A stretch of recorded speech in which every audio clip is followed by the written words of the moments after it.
Welcome back, Trailblazers. Before we dive into today's episode, I want to take a moment to talk about a tool that has completely transformed the way I plan and navigate my hikes, AllTrails Plus. As a Trailheads ambassador and the organizer of the Yakima Valley Trekkers, I'm out on the trails a lot. One of my favorite features of AllTrails Plus is the ability to edit and create my own maps. Conditions change, fallen trees, washed out sections, or even a last-minute reroute. And with AllTrails Plus, I can adjust my route on the fly and share it with others so everyone stays informed and safe. AllTrails Plus also gives you offline maps, wrong turn alerts, and 3D trail previews to help you stay on track and make the most of your adventure. And the best part, you can get 30% off an AllTrails Plus membership with my exclusive link in the episode show notes. So whether you're planning your next big trek or just looking for a new trail to explore, AllTrails Plus has you covered. Check it out and let's hit the trail.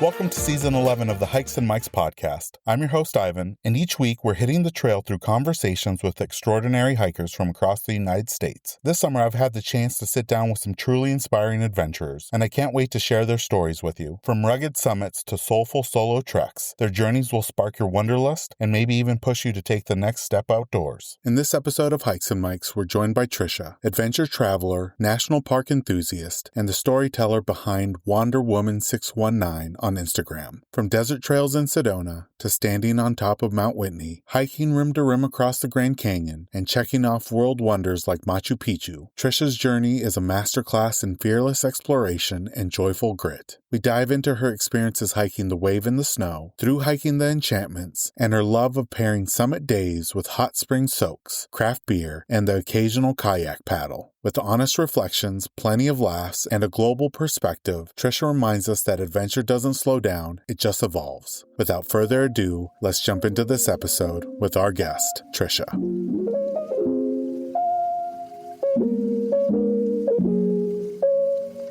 Welcome, everyone, to the latest episode of the Hikes and Mics podcast. I'm really excited to have this guest with me today. Her name is Trisha, and she's going to be sharing about all the amazing adventures she's been able to cross off her list, both here domestically and abroad. Trisha, thank you so much for taking the time out of your day to speak with us. We always like to start off by having our guests share a little bit about themselves and how they got started hiking. Well, first, thank you for having me, of course. A little bit about myself. I'm in my mid-40s, so I'm a little older, but still out there, you know what I mean? I have two sons that are 25 and 26, and my husband that still gallivants with me. I want to say what really got me into hiking, honestly, is that my mom's had us outdoors. I've been camping since I was one. We go annually, honestly, every year, the Redwoods. She's from the Bay Area originally. It was always her thing with us. She would take us out for 2 weeks. We would go to town and do laundry, but other than that, it was just a free-for-all in the Redwoods for 2 weeks for us. It was just always something to look forward to, kind of like a Christmas in the middle of summer for us,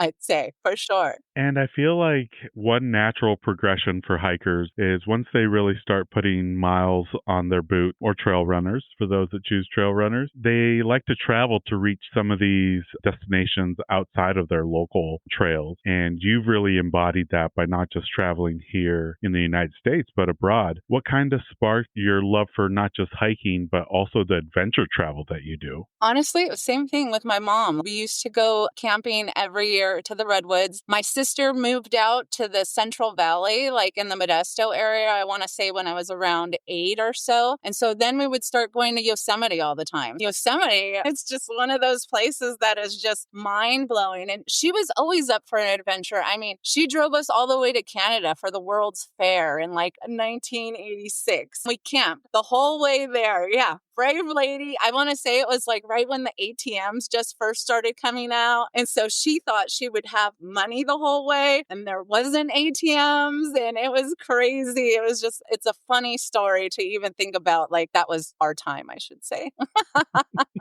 And that's, probably, like you said, it sparked your interest in traveling and you've been to so many places. But we were talking before we started recording that, you're based out of Southern California in the San Diego area. What is the trail systems like in and around your local neck of the woods? It's hot and desert.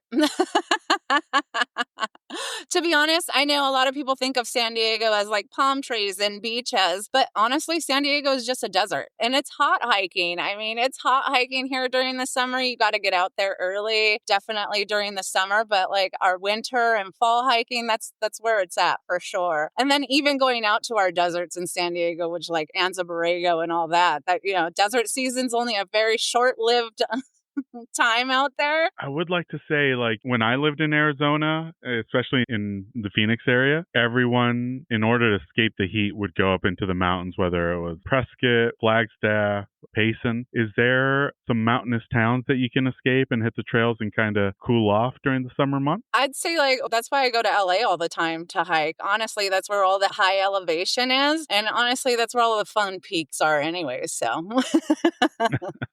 all the big ones. Now, Trisha, one thing that really caught my attention is that you've been lucky enough to win permits to see the wave twice. I really loved the second time that you went because you shared about other things that are available in that area outside of the wave. What was your experience like the first time you went, and how did the second time differ? The first time I went, it was a little sketchy because it was actually snowing the days prior to us going. So it was always up in the air on if we were even going to make it to the wave. Are we going to be able to make it to the wave? So it was just touch and go with the weather. Once we got there, it was amazing. Hiking in the desert and snow was just crazy madness. And then exploring all the places in the wave where you have to go for a lot of those places, you have to kind of climb up rocks. So that was definitely interesting in microspikes and in snow. And then it's just, you're kind of off the edge. I mean, even the ranger on our way back, he was talking to us. He's all, you guys were the ones that were on top of that mountain back there, weren't you? We were like, yeah. He was like, oh, I was worried about you guys. I was like, we're fine. But no, it's an amazing area. I mean, just walking into the area itself is just mind-blowing. I've never been to anywhere ever like that in my life. I've heard about the dino tracks that are in and around that area, but you were able to showcase like some incredible arches, some natural windows, and other great rock formations. Was there one thing in particular that surprised you on the second time that you went?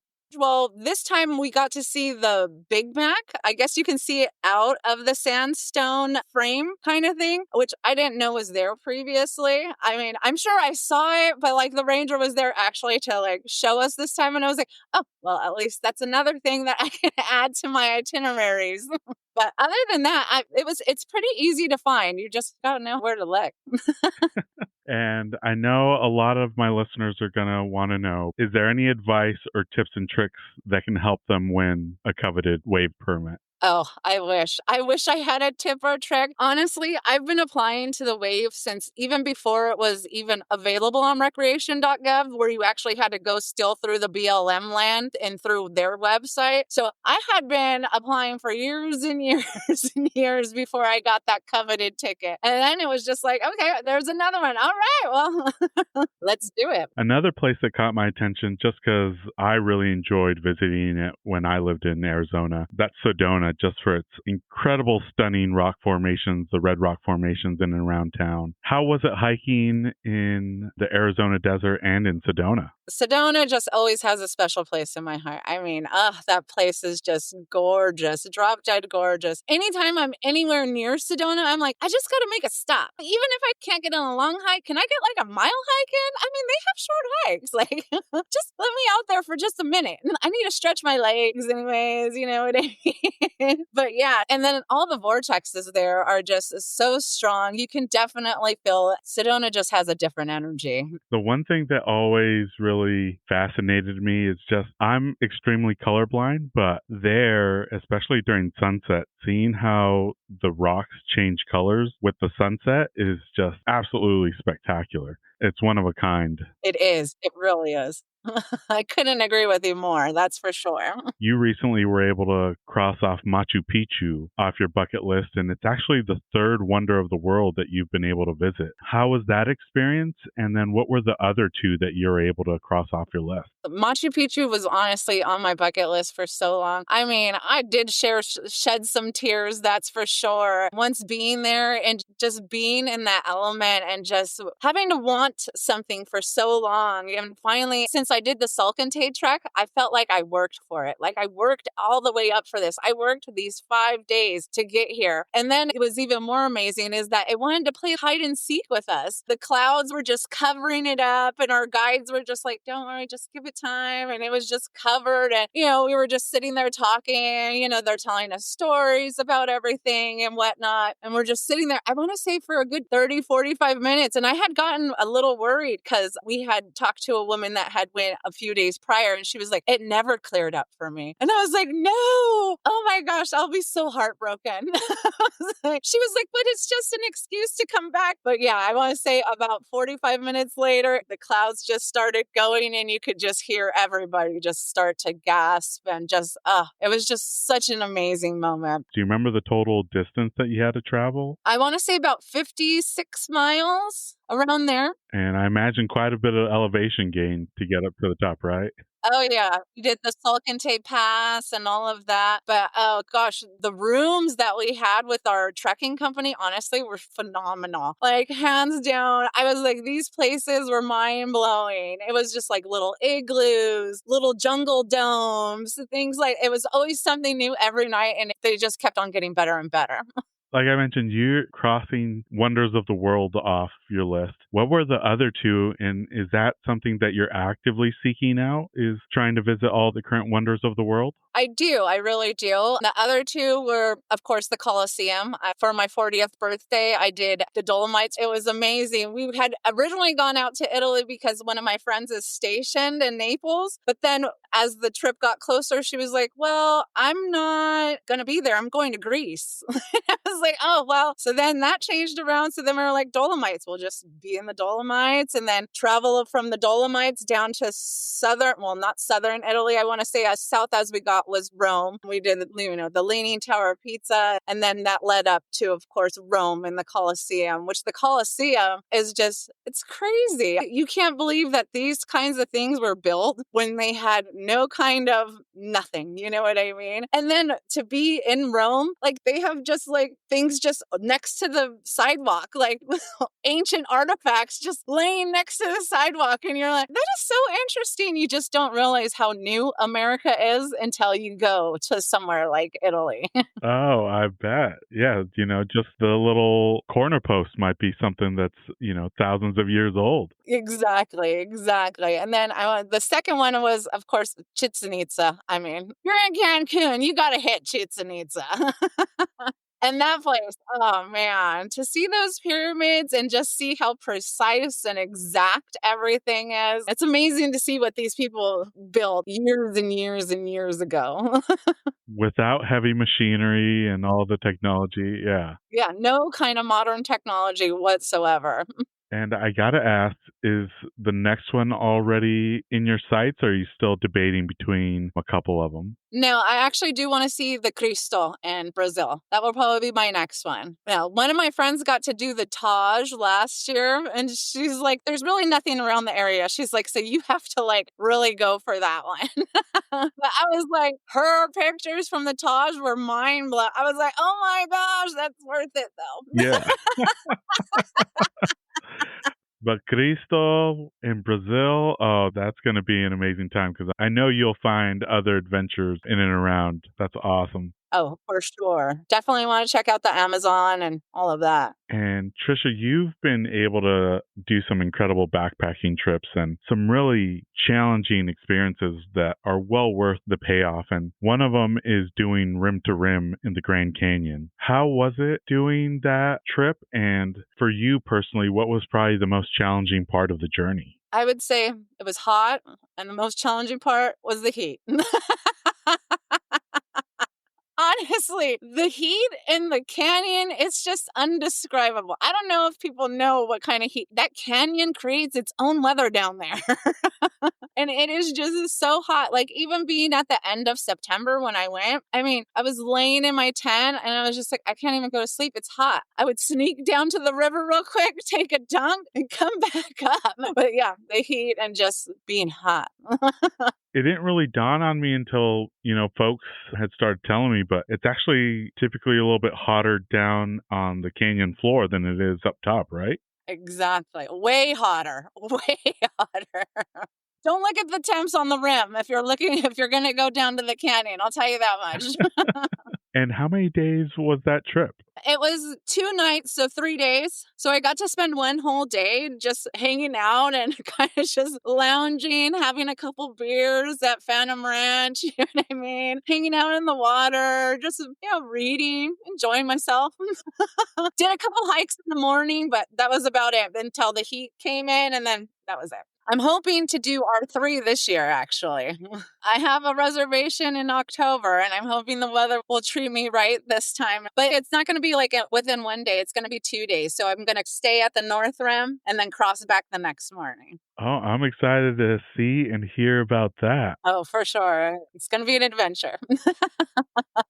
Now, one thing I don't think I've ever asked, Trisha, is, the logistics of parking vehicles. It's hard to get to the North Rim. You really got to go out of the way to visit the visitor center on the North Rim. How long of a trek is it to get your car, or is there a shuttle service that will take you? There are shuttles. There's shuttles that will pick you up from the Bright Angel trailhead and that hotel area right there. Those shuttles will take you over to the North Rim and vice versa if you need to. And they'll even shuttle just clothes or a pack if you want to do that too. They'll do that too.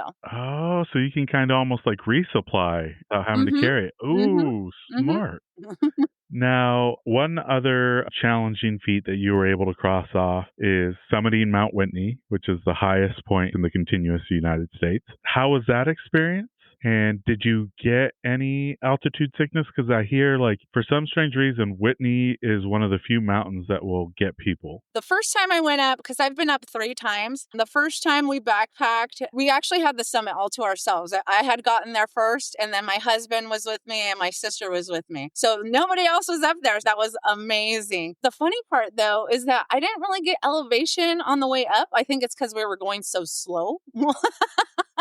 I mean, you were barely breathing, so you're not going as fast. And plus, the first time I did Whitney was still newer in my higher elevation years. So, of course, I'm sure I was a little bit slower. But what got us sick, both my sister and I, is that on the way down, I think we were going down too fast, and we started feeling it. And we were like, okay, hold on, let's take a break, let's sit, let's get some ginger. But yeah, no, it was just, I'm never on the way up though. And then my other 2 times, I didn't get any kind of sickness, thankfully. I've been waiting to ask you this because a week from when we're recording, I'll be going down to Arizona to meet up with some previous guests to hike Humphreys Peak and try to summit Humphreys Peak. You've been able to summit the highest point in Arizona as well. What was your experience summiting, and how do you train for those high altitude hikes? It was so great because there was still a lot of snow when we went. So I want to say we still had to use microspikes for more than half the trail. And it's gorgeous. The ski lodge part, the little boring ski lodge part, that's like the first half mile or so, and actually get in the forest. Then it just breaks open and it's just a beautiful forest. You can tell during fall, that place goes off. I was like, I'm going to have to come back here for sure. It's definitely a challenging peak. I think what made it a little more challenging for us, especially, was all the snow. Hopefully you don't have as much snow. It's been quite warm outside. But no, I thought it was a really good peak. Honestly, it's pretty gradual from things that I usually do. But I want to say the toughest part is the end. Honestly, the false peak after false peak, you just want to just kind of want to scream real quick. You're like, really, again?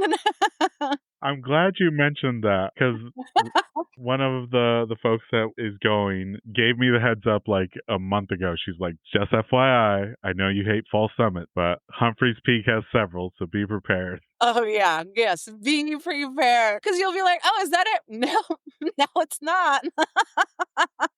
But then, there was a storm coming in when I was going. And so I'm trying to hurry. I'm looking at the storm. And I'm like, is that the summit? Crap. Get there. And I'm like, all right, storm summit. All right, keep going. So that's how it was like the whole time. I felt like I was racing the storm. You've been able to do these challenging things. When it comes to these high altitude hikes, what's your training regimen like? I try to do weights at least 2 to 3 times a week, of course. Luckily for me, I kind of live in the country part of San Diego, I'd say. So I have a lot of like country dirt roads I can jog on and things like that. And then the mountains for me, honestly, like our lagunas and whatnot, aren't that far for me since I'm a little further East County than not so much in the city. Trisha, you've been able to not just hike some incredible, iconic national parks, especially in my region, like Glacier, Yosemite, and even Mount Rainier. You came up last year. Has there been a park that's left a lasting impression? I would say the Yosemite always will hold a special place in my heart just because, I mean, there's nothing like when you drop down, especially in springtime, when you drop down into that valley and you just see all the waterfalls just this way, that way, this way, that way. Everywhere you look, there's just cliffs and waterfalls. That's it. I'm like, there's nothing more spectacular than that. But honestly, and then Rainier, though, it was my first time at Rainier last year. And with all the flowers and just everything blooming, it was something so special. And all those marmots that are running around and so dang cute. Just, I swear they pose for pictures. Oh, yeah. They know what they're doing. They do. They're working for their food. They're like, Right. Now, outside of hiking, you've been able to share on your social media some memorable experiences outside of hiking, but that's still outdoor recreation, like kayaking, soaking in hot springs, which I think a lot of people love to do. How do you incorporate these unique experiences into your trips when you are going to, say, a national park? well, kayaking, we just barely kayak camped for our first time this year, which was, I was like, oh, I like it. I was like, we're definitely going to have to do this more. So Horseshoe Bend is now on our list for that because I was like, oh, we're going to have to do that. And my husband's a Jeeper, so he off-roads. So we always got to try to incorporate something else too. I can't let him just be lazy in the Jeep either. So, yeah. Oh, the perfect pair. You know, you get the off-roader to get you to some of these hard to reach places, and then you get to enjoy either the hot springs, the kayaking. Oh, that's awesome. Exactly. And then with hot springs, like there's some good backpacking hot springs, like especially like in the Mammoth area and places like that, where actually when you backpack the hot springs to those farther locations, there's nobody there. And it's a lot funner, a little more intimate. This is going to be a tough question, and the way I'm going to word it isn't to choose the favorite or the best, but has there been an adventure that completely surprised you, whether how challenging it was or how rewarding it was? Join me, Rails Eve, as I promote African tourism with my podcast, Keep Traveling Your African Vacation. I interview a diverse array of role players across the African tourism industry, giving you great insight into magnificent opportunities, hidden gems, and of course the wildlife. Learn firsthand from tourism artisans as to why you should spend your time and energy at their property. Every week, my show's guests offer great prize giveaways of free nights or complimentary activities that any lucky listener can win. Tune in now and keep traveling your African vacation. Well, I wouldn't say it surprised me though. Because the enchantments, I knew what it was. I guess you hear what it's going to be like when you're doing the enchantments. And when you're actually doing it, it's just like, you're like, no, this is way more crazy than people say. We did the thru hike, so we were hustling through, but I couldn't, that place. I mean, and I finally got to see a goat. They're everywhere up there. And it's just, I want to say that was so challenging. Like they said 24 miles, and I was like, I could do 24 miles. That was a hard 24 miles. You forget how hard it is to go down that many miles. Like the Aasgard Pass wasn't even the difficult part. I want to say that was the surprising part, is that the down was probably the harder part than the Aasgard Pass part completely, but I wouldn't do it any differently. It was epic. Yeah, those last 8 miles from Snow Lake is such a torturous slog because I feel like you can see the trailhead from like 5 miles away, but it's deceiving. Like you see it, but then you have to get down to the switchbacks and then it's like 20 plus switchbacks. Exactly. Yeah, no, that's rough. It's rough. Now, one segment that we like to regularly do on the podcast, Trisha, is we like to do a deep dive into our guest's IG and find a specific reel or post that catches our attention. And, one thing that really is high on my bucket list is Rainbow Mountain in Peru. And you were able to take some stunning shots in and around there, including a picture with 2 alpacas with sunglasses on, fully decked out. Can you share a little bit about that adventure and what was it like seeing Rainbow Mountain in person and seeing those colors? Honestly, it was like you can't really see the Rainbow Mountain at all when you first get there. So when you first pull up, it's just all anticipation, really. I mean, you can't see it that well at all. And then honestly, when we got there, there was still some snow on it. So because we were on a shoulder season, we started hiking. We're like, yeah, it's only a couple miles. We can get there pretty fast. No. Don't forget you can't breathe. Don't forget you can't breathe. Because it's high in elevation, right? Yeah, it's up to 17,000. Yeah, so the air was thin. But me and my friend, we were like the first ones to go out of our group. So we were like, no, we got to kind of keep pushing. We got to kind of keep pushing. We want to stay ahead of everybody. It was definitely difficult. But then once you get up there and then you see the llamas and the alpacas and you're like, oh my gosh, these guys are so cute. It's actually the village people that live in that area that take the llamas up to take the pictures with the tourists or whatnot. It's the communities that take care of everything. It was really cool learning about that. But then when we finally got there, all the snow just started melting. And then you could just see all the colors just kind of vibrating and coming out. And then, when you first get to the alpacas, that's not even the top of the mountain. You still got to go up and you're like feeling a little defeated. You're like, okay, I still got that much. So then you're like, okay, let me grab my picture and then let me go to the top. But then, but once you get to the top right there, you just see that view and it just takes your breath away, honestly.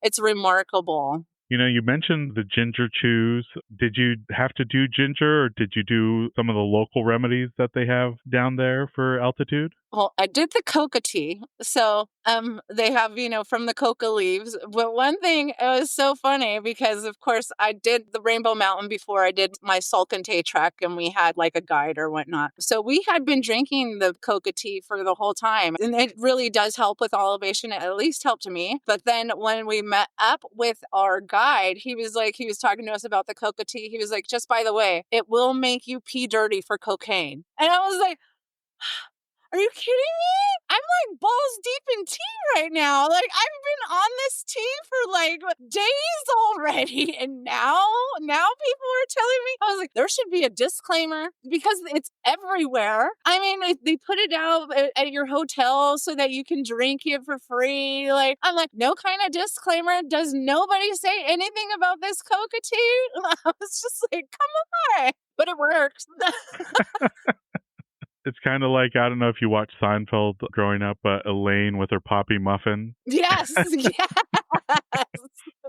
No, same thing. So then I was like, well, I've already been drinking it. I might as well keep drinking it. And then they actually give you a bunch of leaves that you can put. So they give you a bunch of leaves and then they put this little activator in the middle and you roll it up and you put it in your gum and you just let it sit there. And that's supposed to help with acclimating as well. I don't know. I was telling my husband about it. And he was like, no, you were hiking really well because you were coked out, Trisha. No, I was like, no, I was not. He was like, that's probably what they do. Just get a little boost of energy. Oh, that's hilarious. Oh, man. Ridiculous.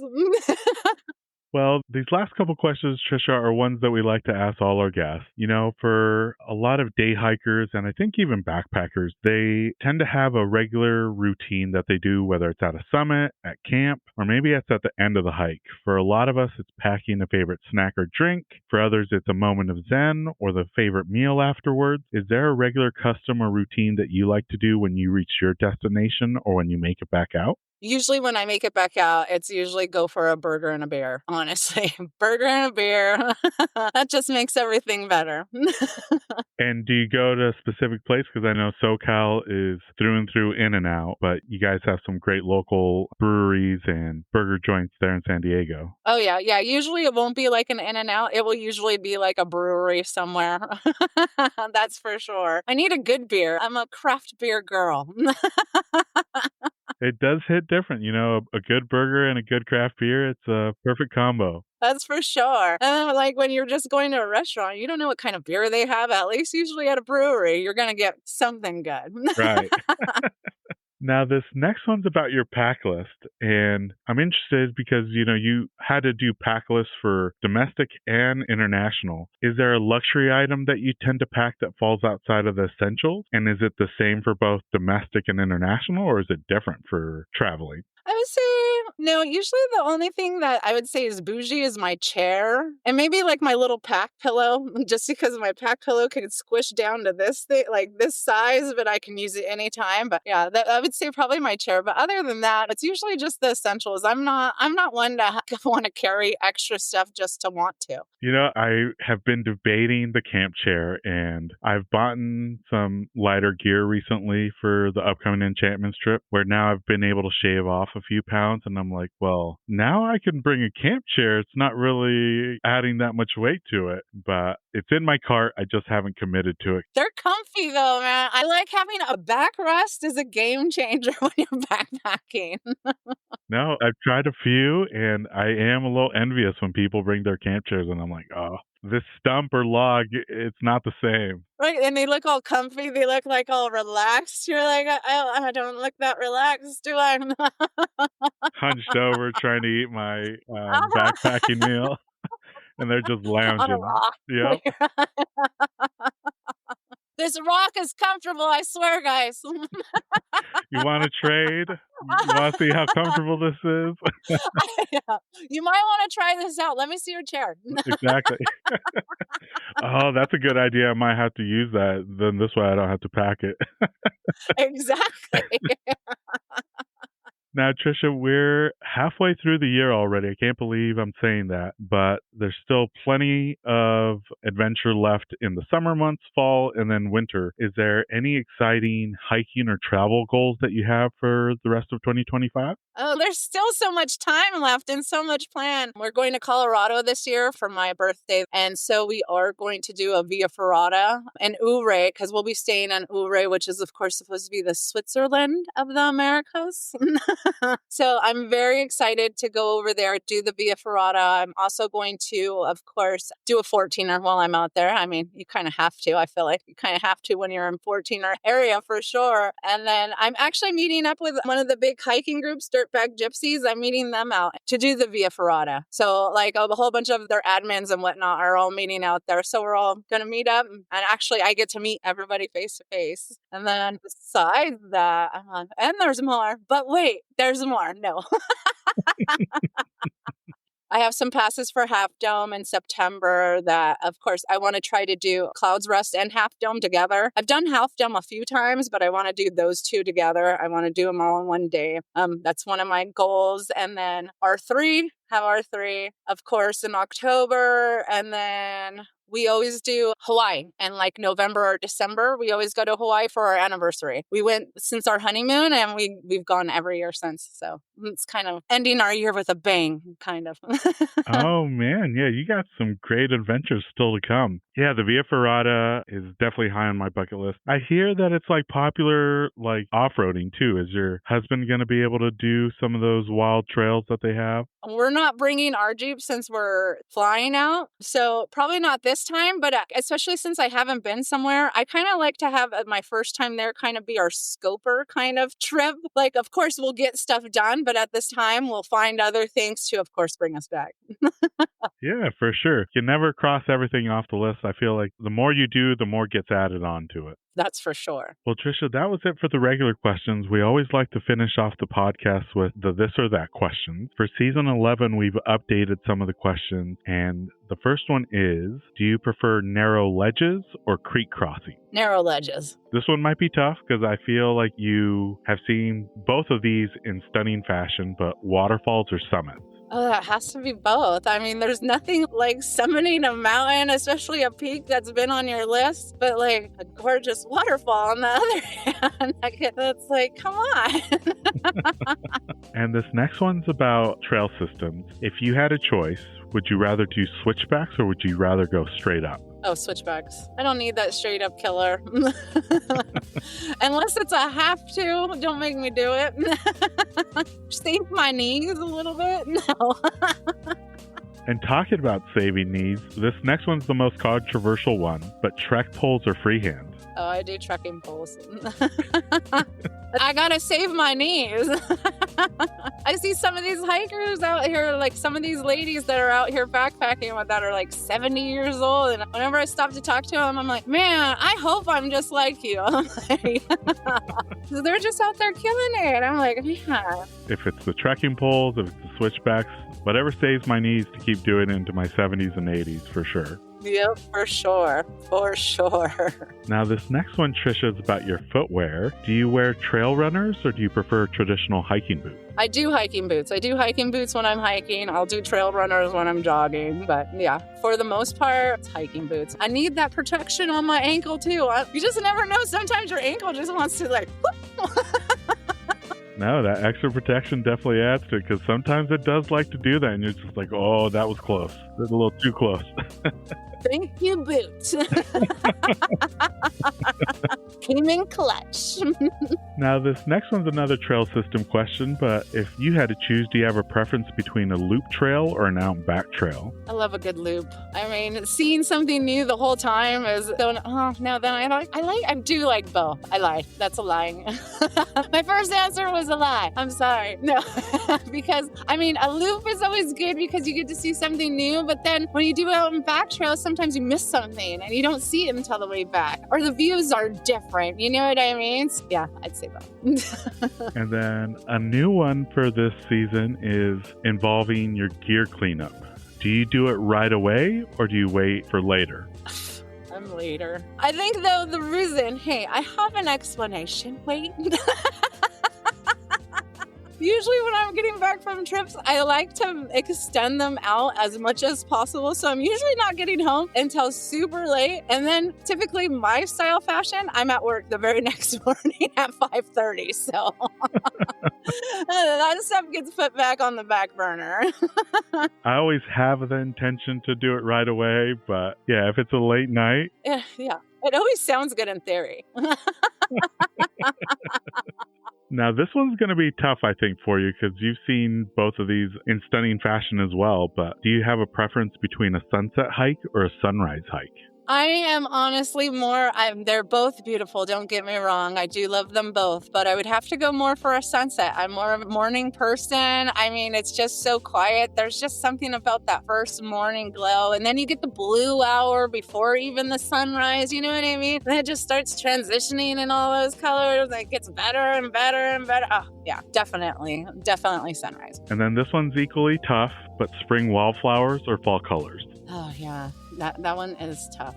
That one's really tough. I would say I do love them both, but I probably like fall colors just a little more. I think fall just has that little crisp in the air that I like that's on top of that. And I don't know, I feel like fall has that smell. Like I know the flowers have smell, but I feel like that fall, just that autumn, I don't know. And I'm a pumpkin spice girl too, so that probably has a lot to do with it. I like that. I love the smells from spring wildflowers, but then that's when my allergies kick in. But there is something about a crisp autumn air that just smells a little different. And I'm not sneezing. Yeah. Sometimes you get a little hint of like a fire in there because people are starting their fires because it's starting to get cool. You know what I mean? It's just, all that mixture of smells. It's beautiful. Now, this last one's another new one, Trisha. But if you had to choose between these two types of conditions, would you rather have wind in your face or sun on your back?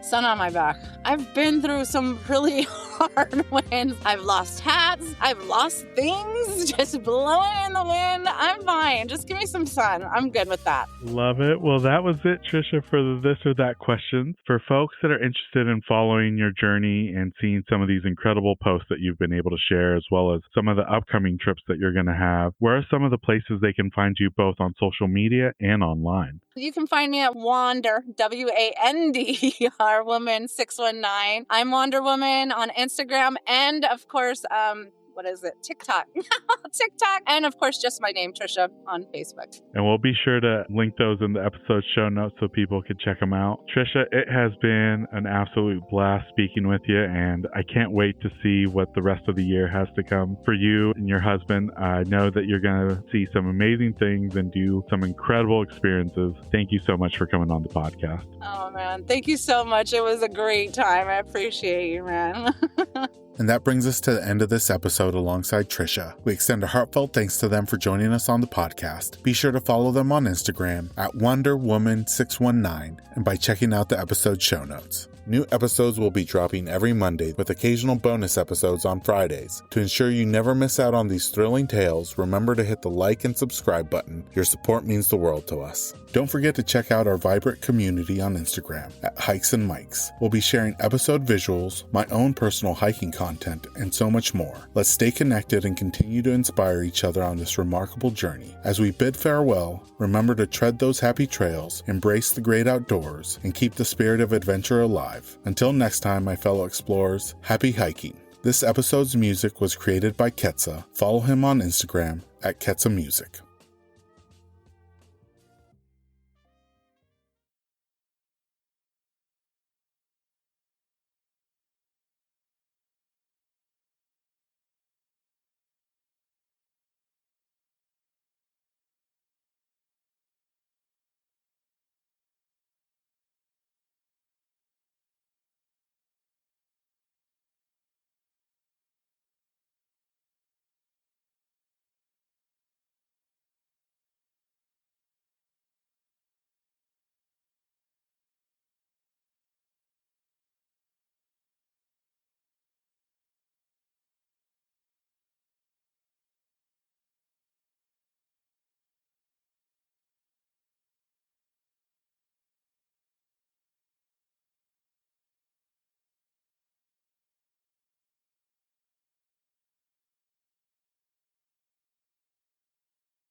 This episode is brought to you by Ursa Minor Outfitters. Folks, I'm absolutely in love with my loon mug. It's handmade, it's an absolute piece of art. Whether it's at the office or at the house, people keep asking to check it out. If you're not a loon fan, they also have other beautiful mugs for wildlife fans of moose, bears, and eagles. They specialize in products highlighting the outdoors and local pride through quality design by local artists. They've even started expanding into items beyond mugs, like apparel, dog accessories, and soon candles and more. They also try to partner and highlight other small businesses, and in some cases, forego profits in lieu of charitable giving to help their community, such as the dog rescue. So check them out, UrsaMinorOutfitters.com, and enter promo code HikesMikes10 at checkout to receive 10% off your order. And for our four-legged hiking partners, they also have a portable silicone dog bowl and also a sweet over-the-collar dog bandana. Go check them out, UrsaMinorOutfitters.com, and don't forget to enter promo code HikesMikes10 at checkout to receive 10% off your order.